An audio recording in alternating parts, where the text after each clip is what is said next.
The call came at 11:47 p.m., precisely 12 hours before my sister Emma was set to walk down the aisle. I was in my penthouse office, combing through quarterly numbers for my hospitality group, when Mom's name lit up across the phone. "Sarah, we need to talk," she began without pleasantries. Her voice dipped in that familiar blend of disappointment and restraint.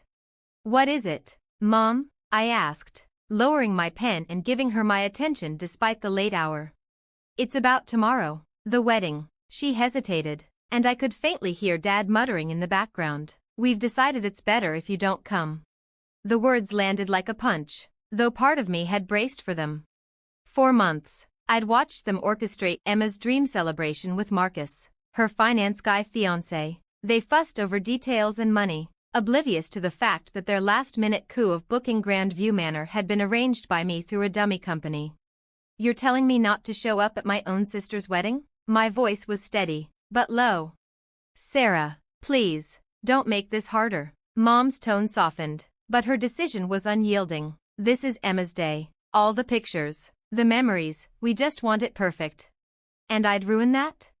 "Not on purpose," she said cautiously, "but you know how things have been. The way you present yourself, the car, that little apartment."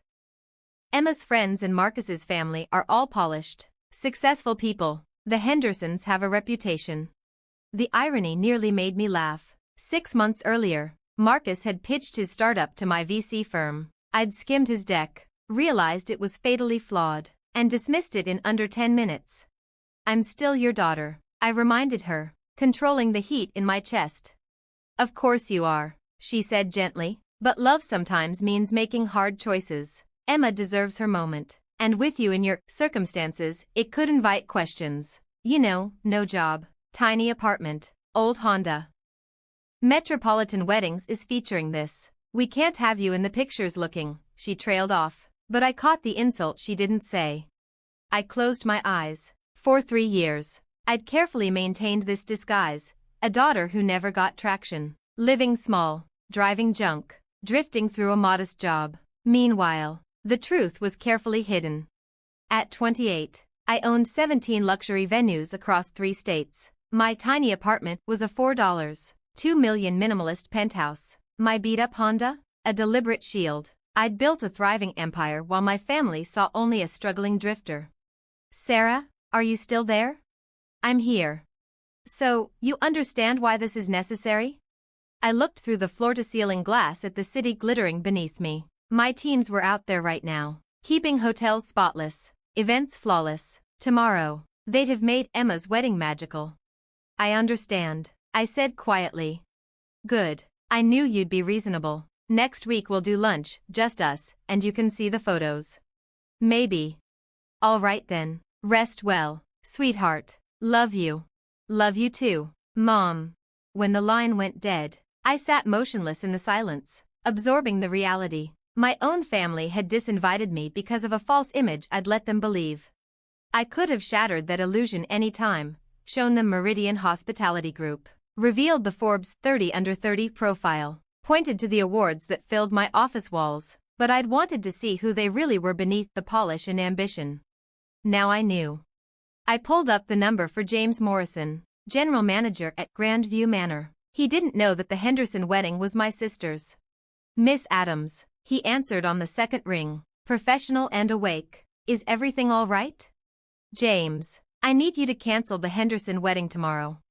"Cancel?" His voice jolted. "Ma'am, the event is hours away. They paid the full $180,000. We'd face legal action. The deposit and full payment will be refunded immediately." I interrupted. "Shut it all down, venue, catering, flowers, music, everything." He hesitated. "May I ask why?" "The family will be devastated. Staff have been preparing for weeks." I turned back to the glass. The city sprawled below. My creation. Plans have changed. Should I inform the family? No. They'll realize when they arrive. "But ma'am." "James, trust me. Refund every cent tonight. If legal issues arise, I'll handle them." "Understood." "Should I release the staff?" "That's 47 people scheduled." "Give them the day off. Full pay. Consider it a bonus." I ended the call. logged into my laptop, and processed the refund myself. The money would appear as coming from Meridian Hospitality. They'd never know it was me. For the first time in months, I dialed Marina, my assistant, ignoring the late hour. So I called back. Sarah, she answered instantly. Hi, Emma. Oh, thank God. You called. Where are you? Are you all right? I'm fine. I just needed space to think. Think about what? I glanced at the endless waves from my balcony. About family. About what we really are to each other. Listen, I'm sorry for whatever Mom told you about the wedding. I only found out yesterday that she called you Friday night. I never asked her to uninvite you. What are you talking about? I mean, I hope you and Marcus find a place for your wedding. Honestly, I do, but I won't be there. I ended the call and powered down my phone. The next few days at Ocean View Resort were exactly the escape I needed. I swam in the quiet pool, ate ridiculously good meals, and little by little, the knot of resentment and grief inside me began to loosen. By Tuesday, I finally turned my phone back on. 67 missed calls, 43 texts, 12 voicemails. I went through them slowly. Saturday afternoon, panicked updates about the cancelled venue. Saturday night, relief, they'd found a community center that could host the reception. Sunday morning, photos from the small ceremony. Emma looked radiant but drained. The decorations were clearly rushed. Marcus looked tense. Monday, a message from Mom. Sarah, we need to talk. Tuesday morning, a voicemail from Emma. Sarah, I know you're angry. I don't fully understand why, but I can tell something's wrong. Marcus said you called him Saturday and asked strange questions about Dad's business. I want to know what's happening with us. Sarah, what happened? She answered instantly, voice tight with worry. Nothing urgent. I just need a favor. Always. Tell me what you need. Book the Ocean View Resort penthouse for tomorrow night, and have Thomas pick me up at 10. The Ocean View? That's a 6-hour drive. I'm aware. I just need some distance. Do you want me to clear your Monday? Clear the whole week. Once she confirmed the arrangements, I lay down but couldn't drift off. My mind replayed Mom's words, circling like gnats. Maybe I'd gone too far. Emma didn't even know about the call. She was likely still asleep, dreaming of the picture-perfect wedding she'd planned.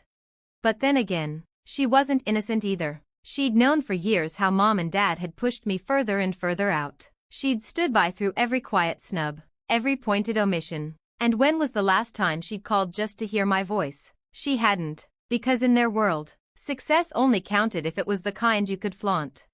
At 6:23 a.m., my phone lit with a text from Emma. So excited for today. Can't wait to see everyone at the venue. I stared at it before replying. I hope your day is everything you deserve. By 7:15, James was on the line. MS, Adams, vendors are arriving. The florist brought 8 grand in flowers. The caterer's here with trucks. What should I tell them? Tell them exactly what I said. The event's cancelled. The bride called, she's in pieces. A small stab of guilt hit, but I forced it aside. And you told her? I said management cancelled due to an emergency and that a full refund was issued. She demanded to speak to the owner. And you said? That the owner was unavailable. Perfect. By 8:30, my phone wouldn't stop buzzing. Emma, Dad, Mom, over and over. Their voicemails painted the same picture, panic. Emma, Sarah, please pick up. The venue cancelled. Everything is destroyed. Dad, can you believe this? On Emma's wedding day, they won't tell us why. Mom, full refund. No explanation. We're scrambling but nothing's open. It's a disaster. At 10 o'clock sharp, I slipped into the back seat of my black Mercedes. Thomas glanced at me through the rear view as the city gave way to highway. Tough morning, Miss Adams. Family, I said simply. He nodded. They'll come around. Usually takes losing something before people realize what mattered. We fell into silence, the scenery shifting to open hills and finally ocean air. Still, the phone vibrated non-stop. At 11:45, I let one of Emma's messages play. Sarah, I don't know if you've heard, but they cancelled. We can't find another spot. Marcus's family is here. There are 150 guests. I need my sister. Please call me. The ache in her voice nearly cracked me. Nearly. By 12:30, Dad's message made me pull off at a cliff overlook. Sarah, look. I know things have been rough between us, but Emma needs family today. Whatever happened, we'll figure it out. You work in hospitality, you must know someone who can pull strings. Please. I stared at the Pacific stretching endlessly, and a laugh broke out of me until it dissolved into tears. They wanted my hospitality contacts. They had no clue I owned 6 venues within an hour's drive that could have fixed everything, but they'd decided I didn't belong. When my phone rang again, the number was unfamiliar. Hello? Sarah Henderson? The voice was male, strained. Yes. This is Marcus, Emma's fiancé. I don't know what's going on with your family, but she's breaking down. She needs you. Did she ask you to call me? No, she doesn't know. I got your number from her phone, but I've seen the tension all year, and today isn't the day for it. You're right, I said calmly. Today isn't the day for drama. So, you'll come? Marcus, let me ask you something. Okay. Why are you marrying into the Henderson family? Silence. Then, what kind of question is that? An honest one. I've watched. You're marrying Emma, but you spend more time chasing my dad's approval, business advice, his watch, his car, his investment picks. You're molding yourself into his image. Your father is successful. I respect him. He manages a $30 million portfolio. That's hardly trivial. How do you know that? I smiled faintly. Because I pay attention. Sarah, I don't know what your issue with the family is, but mine is that not one of you ever cared enough to ask who I really am. The sincerity in her voice caught me off guard. For once, she didn't sound like she was checking a box of sisterly duty. She sounded like she truly wanted to reach me. But you didn't make sure I was included, either. Silence hung for a moment. You're right, she admitted softly. I should've. I was so buried in the planning and stress that I didn't think about anyone's feelings except my own. Emma, can I ask you something? Anything. What do you think I do for work? You work in hospitality, right? At a hotel or something. That's what I told you 3 years ago when I first started. What about now? I assumed it was the same. Sarah, you never bring up work when we see each other. When do we even see each other, Emma? Another pause. We get together at family dinners.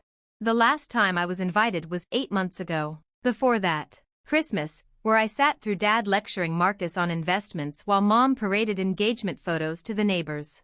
Sarah, I didn't realize. And that's exactly the point, Emma. None of you realize anything about my life, because none of you ever ask. I could hear Emma crying quietly on the other end of the line. You want to know what I actually do for work? I asked, my voice steady. I own 17 luxury event spaces across California, Oregon, and Washington. My company, Meridian Hospitality Group, brought in $47 million last year. The venue that canceled your wedding? That was mine. What, you mean Grandview Manor? Yes, I own it. The place you were supposed to get married, it's mine. That can't be true, can it? Emma, when have you, or anyone in this family, ever asked me about my life, my goals, how I afford to live in San Francisco without a so-called hotel worker's paycheck? We figured you had roommates. I live alone, in a penthouse worth more than Dad's entire investment portfolio. Her breathing quickened. I pulled the venue, Emma, because Mom called me at midnight and told me not to show up. She said I'd ruin your photos, that I wasn't fit to stand next to the Hendersons. Her gasp broke through the line. Sarah. I didn't know she said that to you. But here's what cut deeper. Not her words. The fact that none of you would have even noticed if I hadn't been there. When's the last time you picked up the phone just to ask how I was? When's the last time you wanted to know who I am? She was silent for what felt like forever. You're right, she whispered at last. I've failed you as a sister. You haven't been cruel, I said softly. You've just been absent. Is that why you canceled the venue? To punish us? I let the question linger before answering. No, I did it because I realized you all built a version of me in your heads, one you never bothered to test. And I decided I didn't want to play along anymore. Her voice cracked. Please, Sarah, I want to make this right. I want to know who you really are. Do you? Yes, God, yes. I've been so wrapped up in living up to mom and dad's standards, in impressing Marcus's family, that I lost sight of what matters most. For the first time in years, I felt something shift inside me. This was the conversation I'd been waiting for. Emma, I never hid my success to spite you. I just needed to know you'd love me even if I was the disappointment mom and dad thought I was. You're my sister, she said firmly. Of course I love you. Then why has it felt, for years, like I was a burden? Like I was tolerated, not celebrated? She began crying again. I didn't realize how badly I made you feel. Please, Sarah, come home. Let's start over. I looked at the endless blue horizon from my balcony. The warmth of the sun on my face steadied me. I'll come home, but things will be different. Different how? For starters, family dinners are now at my place. And Emma? Yeah? Bring your appetite. I've got a chef you'll never forget. When I flew back to San Francisco the following weekend, my family was waiting in the lobby of my building. Mom, Dad, Emma, even Marcus. They looked small and hesitant against the towering marble walls, uneasy in a world that screamed wealth. As the private elevator carried us upward, Dad finally spoke. How long have you lived here? 2 years. And we never knew. You never asked. When the doors opened into my penthouse, revealing the sweeping view of the bay framed by glass walls, Mom actually gasped. Sarah, she breathed, what have we done? For the first time in years, I really looked at them. They weren't cruel people, just people blinded by their own definitions of success, tangled in status and appearances.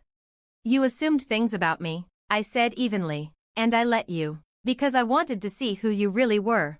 And what did you find? Dad asked quietly. You're my family, which means we can try again, however many times it takes. Emma stepped forward and pulled me into the first hug that felt genuine in years. I'm sorry, she whispered. I'm sorry I didn't let you see me, I whispered back. I'm sorry I didn't see you, either. That night, over a meal prepared in the kitchen they never knew I had, we talked more honestly than we had in years. I told them about building my business, the sleepless nights, the risks, the vision that kept me going. They shared their fears, their insecurities, the ways they felt like they'd never measured up. I want to learn about your company, Dad said after dessert. Teach me. Emma leaned forward suddenly. I want to work with you. I studied event planning, but I've never used my degree. I was too busy chasing what everyone else wanted for me. I looked around the table at the faces I'd both loved and resented. Sunday dinners, I said firmly. Every week. Here, we rebuild this family one conversation at a time. And Emma? Yes? You start Monday. As I watched them finally see me, truly see me, I realized that the greatest success isn't always building an empire. Sometimes, it's building a bridge back to the people you love, even when they've forgotten how to cross it. The cancelled wedding had cost them one flawless day, but in exchange, it gave us something more lasting, the chance to be a real family again.